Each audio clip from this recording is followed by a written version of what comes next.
Welcome. In this video, I'll show you how to sell Canva templates on Gumroad.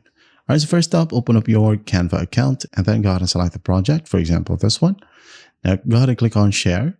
And once you click on share, click on template link right here.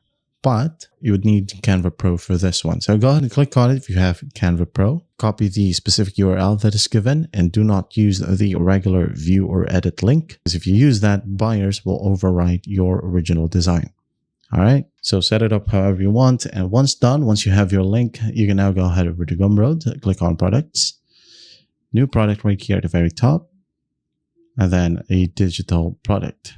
All right, then go ahead and give it a name, for example, Canva template. And then once done, scroll down, give it a price, for example, $5. Scroll up, click on next, customize.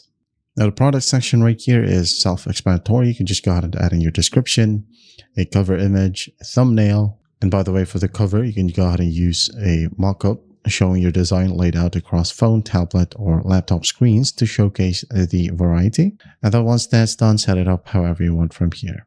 All right, it totally depends on you.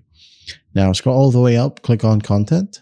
You can use the link section or you can use the upload section if you want to upload a PDF that contains the link. So I'm just going to go ahead and use the link option. Let's say I'm going to go ahead and click on insert a divider. I'm going to add in, click the link to access the template, and then click on link right here, Canva template, Control V, add link or hyperlink. All right. And once that's done, click on save changes and then click on publish and continue. But before you can hit on publish and continue, make sure that your payouts account is active as well. Now, once that's done, when you go ahead and go back to products, you can right click on your specific product, open link in a new tab, and go ahead and share this product page wherever you want in Facebook, Instagram, or wherever. And that is how you sell Canva templates on Gumroad. I hope this video helps and I'll see you in the next one.